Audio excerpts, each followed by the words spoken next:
This is some really interesting stuff. So what I'll do is I'll get... Search for the latest AI news and controversies from this week for you. Here's a roundup of the major AI news and controversies from this week. Paris AI Action Summit. US and UK refused to sign international declaration.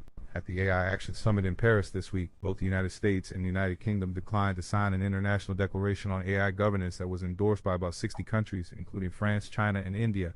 The statement pledged an open, inclusive, and ethical approach to AI development. His position. Vice President J.D. Vance made headlines by warning that excessive regulation could kill a transformative industry just as it's taking off. He emphasized that American AI will not be co-opted into a tool for authoritarian censorship, and declared the Trump administration will prioritize pro-growth AI policies over safety concerns.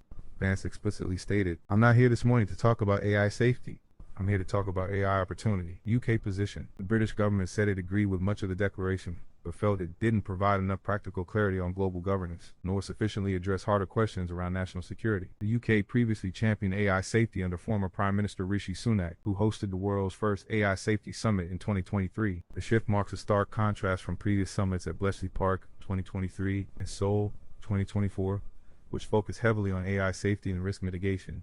BBC research reveals major problems with AI chatbots in news. BBC released groundbreaking research on February 11, showing that major AI chatbots significantly distort and mislead when asked about current affairs. The study tested ChatGPT, Microsoft's Copilot, Google's Gemini, and Perplexity. Yeah, that's so fun.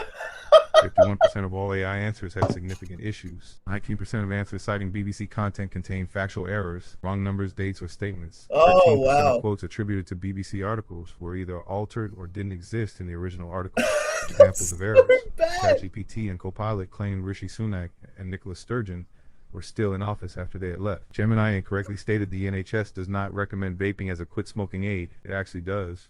When asked about convicted nurse Lucy Letby, Gemini said it is up to each individual to decide whether she was innocent or guilty, omitting her murder convictions. Perplexity falsely stated the date of TV presenter Michael Mosley's death.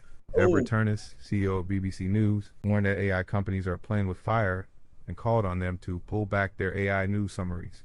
Google reverses ban on AI for weapons and surveillance. Google quietly removed its prohibition on using AI for weapons and surveillance from its ethical guidelines, sparking internal employee backlash and criticism from human rights organizations. The company deleted language that previously pledged not to pursue weapons or other technologies whose principal purpose or implementation is to cause or directly facilitate injury to people, technologies that gather or use information for surveillance violating internationally accepted norms, and technologies whose purpose contravenes widely accepted principles of international law and human rights. Google executives defended the change, saying democracy should lead AI development and that companies and governments should work together on AI that supports national security.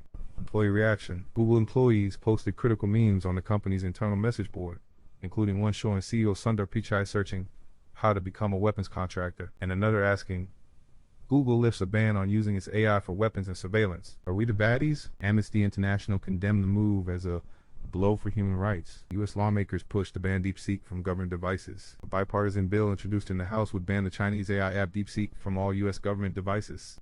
The No DeepSeek on Government Devices Act was introduced by Reps. Josh Gottheimer, DNJ, and Darren LaHood, RIL. Security concerns. Security researchers found DeepSeek contains code that could send user login information to a Chinese state-owned telecommunications company barred from operating in the U.S. Gottheimer warned that the Chinese government could use the app for surveillance and misinformation. International response. Multiple countries have already moved against DeepSeek. Italy blocked access to the app entirely. Australia banned it from government systems. Taiwan banned government departments from using it. South Korea temporarily blocked employee access. Texas Governor Greg Abbott banned both DeepSeek and RedNote from state government devices. Senator Josh Hawley, RMO, has proposed even broader legislation that would ban all AI technology imports and exports from China. Infrastructure vulnerability, subsea cables and AI. A foreign policy analysis highlighted that the global AI economy faces a critical vulnerability. The 750,000-mile network of subsea cables that carry 95% of international data. Recent incidents include a Chinese vessel severing data cables between Sweden, Lithuania, and Finland, Germany in the Baltic. A Russian Ghost Fleet tanker cutting a power cable between Finland and Estonia. Cables damaged near Taiwan, potentially by Chinese ships. As AI increases demand for global data transmission through overseas data centers, this infrastructure becomes increasingly critical and increasingly targeted. Wow. I almost forgot how good that text-to-speech was, actually. And if you're wondering what I'm using to generate the audio there, that's not a cloud. That's not an API.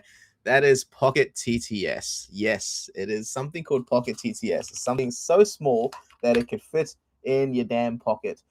That's what that is. And this thing is so good. And it's 100 million parameters. It runs purely on CPU, so you don't even need a GPU. As a matter of fact, the team actually tried to use this on GPU. We tried running this TTS model on the GPU, but did not observe a speed up compared to CPU execution, notably because we use a batch size of 1 and a very small model. You can run this thing on CUDA or Vulkan, whatever, but is it necessary? Absolutely not. This thing can run on CPU, and you just heard the voice there. I thought I was literally listening to a real person there for a moment. That was so good. But anyway, I laughed because this news story just cracked me up because I asked it to get the latest news stories, and it fetched an article about how AI has issues with fetching the news. so that's quite funny. But let's start from the beginning. So Paris AI Action Summit. This is really interesting. So they're looking for an open, inclusive, and ethical approach to AI development. And I am all for this. I completely agree. We need more open source AI. We need more open data sets. We need more open models. We need more different types of models and different types of open source technology in order to make this happen. And I'm all for that movement, as veterans of the channel would know. I am definitely all for open source AI and all kind of open source technology. As a matter of fact, yesterday we revealed that yes, we have made a AI coding agent known as ACoder, which is 100% open source, available to the community. And go crazy with it, have fun. The link should be in the chat still if you're in Kick, and we'll put them in the chats on YouTube soon. But anyway, it's really interesting that it's not only myself that's thinking that now. It's 60 countries, including France, China, and India. I want to know all of the countries that are on that list, and I want to see if Australia is on that list. So I will research that in a moment. But it's really interesting that excessive regulation, that the US is saying that excessive regulation could kill a transformative industry just as it's taking off. And I completely agree. I think if we look at the Anthropic situation, where how they have limited their agents SDK, sorry, not my bad, how they have limited the usage of their Max and Pro plans that are subscription based. You can only use those inside Claude Code and the agents SDK specifically. You cannot use them anywhere else. You can't use your Claude API key you can't use your Claude API key inside anything outside of the Anthropic ecosystem. And that kind of excessive regulation, I guess, to a certain degree, is what Vice President JD Vance may be referring to here. It could kill a transformative industry just as it is taking off, because software and coding with AI has now become so. I have to be careful here what I say, because I don't want you guys to get the wrong idea. It has gotten good.